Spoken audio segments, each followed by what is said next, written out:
Are you ready? Yeah. The second question is how to manage a class with different learning levels. So this question is for you, Teacher Dar. You're very good at this. Okay. I don't use it often. Mm, me too. I use it subtly Mm. in but back then when I was a high school teacher, I had this system called the buddy system. Um, and the buddy system is that one good student is responsible for one or two other classmates. What that does is that the good students will help the the struggling ones to Mm. understand the lesson. The bad students. No, no, not really the bad students, but the ones who struggle.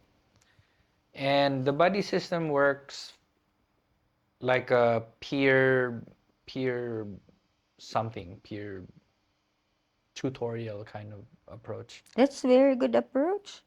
And so I'm kind of sure that the ones who get the lesson can use their knowledge to help the others learn as well. But in teaching a class with different um, levels, In learning. that's why we have group dynamics too. Um, Mm.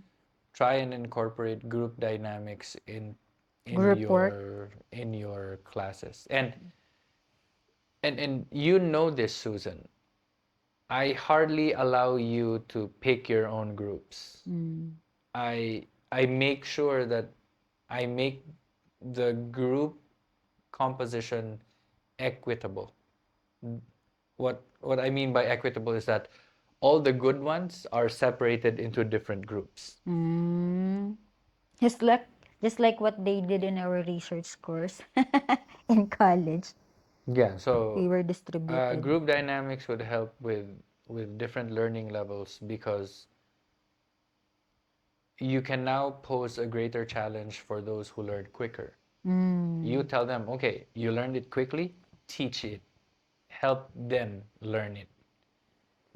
So you Mm. can make the good ones like your teaching Yeah, assistants. you have to explain why you have to separate the intelligent, Yeah, the A students. and some students would be like, oh, why did you do that? Well, Yeah, I remember that just recently in the recent because sem. because I know you can do it, and I know you will never allow your grades to go down. And so because of that, I will use your competitive nature to help your other classmates. Some students want to learn from other classmates or from other students, and so, use that. Mm. Yeah. Group dynamics and Okay. buddy system. Thank you, Dor. That's a very good advice. Well, I know I said a while ago that I never addressed this, but after hearing Daryl's advice, yeah, I'm also employing this. Group works. Yeah, I remember recently in the recent semester, one one group, two members from one group approached me after class because they do not understand why one student who was not performing very well is with them, and these students are A students. So I explained to them, um, so what will the student do? Because I let them choose their own group mates. Never, he said. I let them. So they had a problem with it. Then I said, you should have told me. So you have to tell your students this as well in the future. If you have a problem with your group mates, with your grouping, you have to tell me in advance. Not Suck for it up. you, not so that you can you can transfer them, but because you can explain to them why they have to be together. Okay? Especially if you cannot transfer anymore. In the case of these two students, they told me late. It was already maybe 2 weeks before the final presentation, so I could no longer ask the student um, an option to transfer to another group. And it might hurt the student. The student, um, is not very smart. That's why she needs the group. Okay, so yeah, you have to explain before the grouping that you might not be with your friends and you have to help each other. Okay, whoever your group mates will be And there.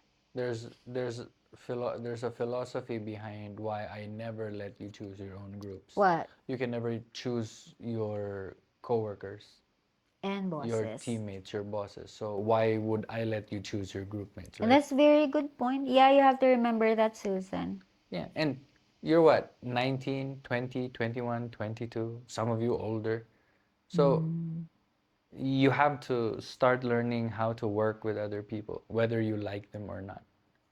If you don't like your Yeah. group mates, suck it up. Yeah, I always tell my students before letting them choose their group mates, this task is very important so that your people skills will be developed. Because in the future, whether you're going to be a boss or an employee, you still have to learn to deal with people. So never choose your own groups. Never let them choose your own groups. Nuh-uh-uh. Okay, thank you, Sir Dar. I'm going to remember that. Next question.